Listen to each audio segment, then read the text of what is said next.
आज का ये वीडियो ऐतिहासिक है क्योंकि पिछले 24 घंटे में सुप्रीम कोर्ट से 3 ऐसी बड़ी खबरें आई हैं जिसकी वजह से भारतीय जनता पार्टी को तमाचा पड़ता हुआ नजर आया, तगड़ा झटका लगा उन्हें।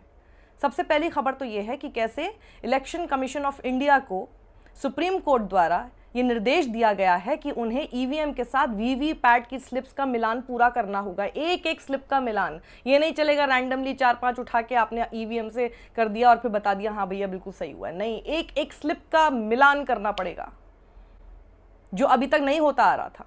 दूसरी बड़ी खबर, पतंजलि के ऐसे मिसलीड करने वाले, धोखा देने वाले विज्ञापनों पर रोक लगाई थी सुप्रीम कोर्ट ने, लेकिन उसके बावजूद रामदेव वही काम करते नजर आ रहे थे।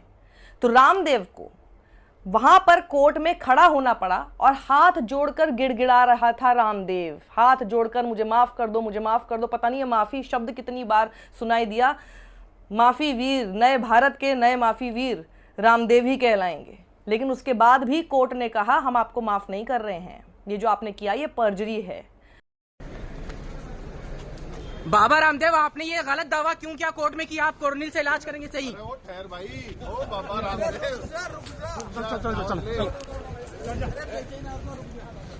रामदेव जी, आपने सुप्रीम कोर्ट में झूठ क्यों बोला?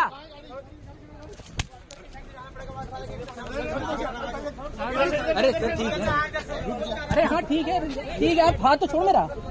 फिर भी 1 हफ्ते का समय दिया है अपना जवाब लिखने के लिए और उसके बाद फिर परिणाम होगा। और मुझे लगता है कि जिस तरह का ये आदमी है और जिस तरह की इन्होंने हरकत की है, जो झूठ इन्होंने पूरे देश को बताया है, और गोदी मीडिया के सबसे ज्यादा सिर चढ़ाए हुए थे क्योंकि सबसे ज्यादा फाइनेंस यही कर रहे थे उनको। उनके पास में पेनक्रियाटाइटिस की दवाई है, पूछ तो लो, आप इनसे तो पूछो। सारे प्रश्न मुझसे ही पूछने में लगे। आप डॉक्टर लेले जी, आप इनका जवाब दीजिए। डॉक्टर लेले, आप इसका जवाब दीजिए। बिल्कुल पूछ रही हूँ नहीं, अभी ये क्या आयुर्वेदिक दवाओं को हीन दृष्टि से देखते हैं एलोपैथी डॉक्टर, जिसका जो वो आरोप नहीं, एक minute before going to that let me make it very clear. First of all, ये अगर चुप बैठेंगे तो ही मैं बोल सकूंगा, नंबर 1। और ये इनके फोटो फ्रेम में क्यों कोरोनिल की दवाई कंटिन्यूअसली आ रही है? ये क्या एडवर्टाइजमेंट गिमिक है? क्या चल रहा है ये एडवर्टाइजमेंट के लिए? पहले वो कोरोनिल निकाल दीजिए उधर से। हमारे फोटो में कोई है ही नहीं इसके अंदर, हम ना कोई एडवर्टाइजमेंट करते हैं, नंबर 1। अच्छा, नंबर 2, ये जो बोल रहे हैं, ये इनका वीडियो ऐसा है कि पहले 2 थप्पड़ मारने का, फिर कुछ भी। इनका दो बयान में देखो कितना फर्क है। आपने खाली एक ही बयान बताया, उसके पहले भी इन्होंने सैटरडे को जब भी नोटिस पहुंचा तभी एक बयान जारी किया था। अरे भाई, अभी बात अब की करो ना। अब जो हम इस काम के लिए बैठे हैं कि हम मिलकर के अच्छा क्या कर सकते हैं, मॉडर्न मेडिकल साइंस में क्या अच्छा है, आयुर्वेद में क्या अच्छा है, इसकी बात तो करो। कोरोनिल से आपको क्यों आपत्ति है? कोरोनिल से डॉक्टर साहब को बोलने दीजिए, वो भी बताइए। बोलिए डॉक्टर, मैं आपसे जवाब लूंगी। रामदेव जी, मैं आपसे लूंगी स्वामी जी, प्लीज। और ये कोरोनिल दवा को थोड़ा हटा दीजिए ना सर, इसको प्रचार का मंच मत बनाइए इस डिबेट को। क्या चल रहा है इधर नाटक? ठीक है, सारी खबरों को दबाया जा रहा था, इनके सारे काले कारनामों को आपके सामने दबाया जा रहा था। ये खबरें आपको वहां पे इसलिए दिखाई भी नहीं देंगी। महाधूर्त और जिस तरह की हरकत इन्होंने की है, फ्रॉड, बिल्कुल फ्रॉड हरकतें इन्होंने की है, इनको फिर जेल में होना चाहिए। सुप्रीम कोर्ट को इस बात पर ध्यान देना होगा अगली हियरिंग में। और तीसरी बड़ी खबर, 180 दिन जेल में रहने के बाद संजय सिंह, जो कि आम आदमी पार्टी के सांसद हैं, उन्हें जमानत मिल गई।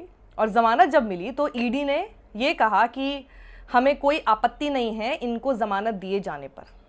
मतलब सोचिए, वो ईडी जिसको अभी तक आपत्तियों पे आपत्तियां ही थी, आपत्ति थी इसीलिए तो पकड़ के पहले आपने रेड की, फिर आपने उनको जेल में डाला, 2 बार हाई कोर्ट में बेल ही रिजेक्ट हो गई थी। तो आज सुप्रीम कोर्ट के सामने ईडी का पर्दाफाश हो गया जब उनसे पूछा गया कि पहले 10 बयान आपने सामने क्यों नहीं रखे?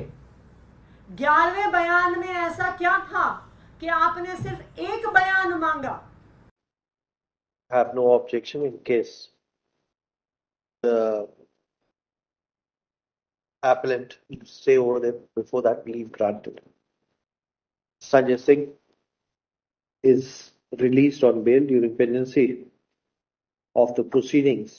लेकिन सुप्रीम कोर्ट जैसे ही ये केस गया, पहली हियरिंग में ईडी को समझ में आ गया हम यहां पर तो डिफेंड नहीं कर पाएंगे। हाई कोर्ट में शायद हो भी जाएगा लेकिन सुप्रीम कोर्ट में नहीं हो पाएगा, क्योंकि सुप्रीम कोर्ट इस वक्त जिस तरह के प्रतिनिधित्व में चल रहा है और जितना हमें करेज और जितना हमें कॉन्फिडेंस उसके जस्टिसेस में सीजेआर चंद्रचूड़ की लीडरशिप में दिखाई दे रहा है, मुझे नहीं लगता कि पीछे अगर आप इतिहास में देखने की कोशिश करें तो ऐसे सीजीआई और ऐसे ऐतिहासिक फैसले हमें सुप्रीम कोर्ट से होते हुए दिखाई दिए हों।